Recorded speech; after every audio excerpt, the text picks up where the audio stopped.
नमस्कार दोस्तों, स्वागत है आपका। दोस्तों आइए देखते हैं महत्वपूर्ण पर्यायवाची के शब्द। पहला देखिए कि सीता जी के पर्यायवाची, तो देखिए राजा जनक की पुत्री थी इसलिए इनका एक नाम जानकी भी है।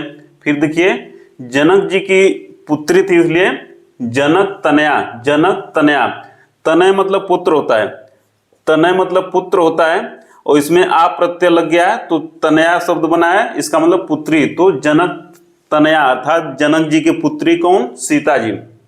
फिर देखिए जनक सुता। जनक सुता, सूत मतलब पुत्र, सूत मतलब पुत्र होता है, इसमें आ जुड़ गया है तो स्त्रीलिंग हो जाता है, तो सुता मतलब पुत्री। तो जनक सुता अर्थात जनक जी की पुत्री सीता जी।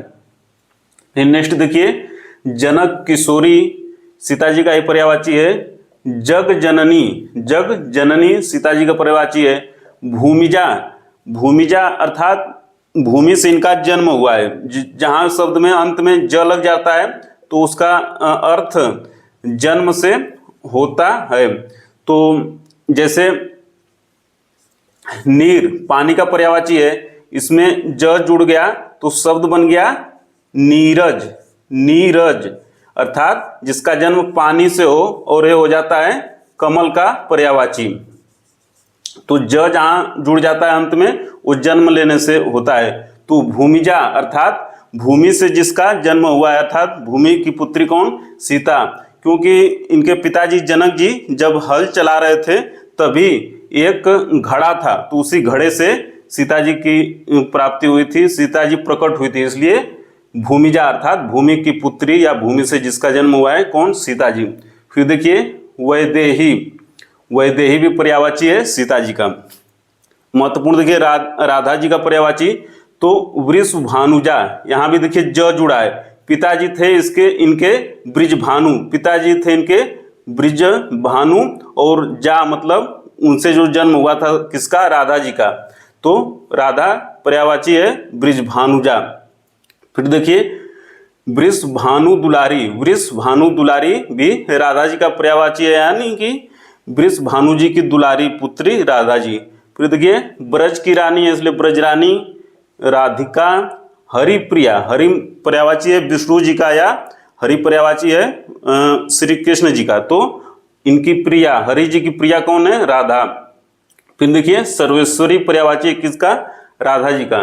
नेक्स्ट देखिए महत्वपूर्ण एग्जाम की दृष्टि से द्रौपदी का पर्यायवाची कृष्णा। कृष्णा किसका पर्यायवाची है? द्रौपदी जी का, कृष्णा। तो इसलिए जो हरे कृष्णा कहते हैं, हरे कृष्णा कहते हैं तो कृष्ण भगवान का नहीं बल्कि द्रौपदी को याद करते हैं, इसलिए ये उतना सही नहीं है, गलत है। शब्द सही रहेगा कृष्ण भगवान की स्तुति के लिए हरे कृष्ण, हरे कृष्ण, हरे कृष्ण। तो कृष्णा पर्यायवाची है द्रौपदी जी का। फिर देखिए पांचाली, ये पांचाल देश की राजकुमारी थी इसलिए पांचाली इनका पर्यायवाची है। इनके पिता थे द्रुपद, इनके पिता थे द्रुपद और सुता। तो द्रुपद सुता अर्थात द्रुपद जी की पुत्री द्रौपदी। याज्ञसेनी, यज्ञसेन का जन्म हुआ था इसलिए याज्ञसेनी और सौरंध्री, सौरंध्री। फिर देखिए अग्निसुता, अग्नि की पुत्री कौन है? द्रौपदी जी। फिर देखिए एग्जाम की दृष्टि से कुबेर का पर्यायवाची, तो धन को देते हैं इसलिए कौन क्या है? धनद। कुबेर जी धन को देते हैं इसलिए धनद। द जहां जुड़ जाता है तो वो देने से तात्पर्य होता है। जैसे कि नीर शब्द है, ठीक है ना, इसमें द जुड़ गया तो शब्द बन गया नीरद।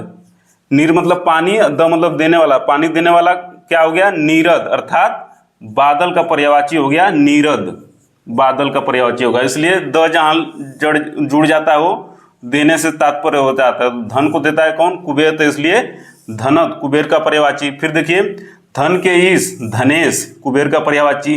धनादिप भी कुबेर का पर्यायवाची है। धन के पति धनपति कुबेर जी।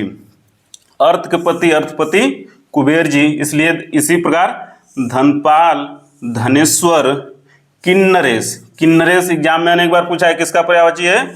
कुबेर जी का। फिर देखिए अलंकेश, अलंकेश भी कुबेर का पर्यायवाची है। राजराज, चोल शासक भी था राजराज प्रथम, और देखिए राजराज पर्यायवाची किसका? कुबेर का। नृपराज, नृपराज पर्यायवाची है कुबेर का। यक्षराज, खजाने का संरक्षक कौन होता है? यक्ष। खजाने का संरक्षक कौन होता है? यक्ष जी। और उसके राज यक्षराज किसका पर्यायवाची? कुबेर का। यक्ष के पति यक्षपति पर्यायवाची है कुबेर का, और अधिपति भी पर्यायवाची है कुबेर का। तो मिलते हैं जल्दी पर्यायवाची के अगली क्लास में, तब तक सादर नमस्कार।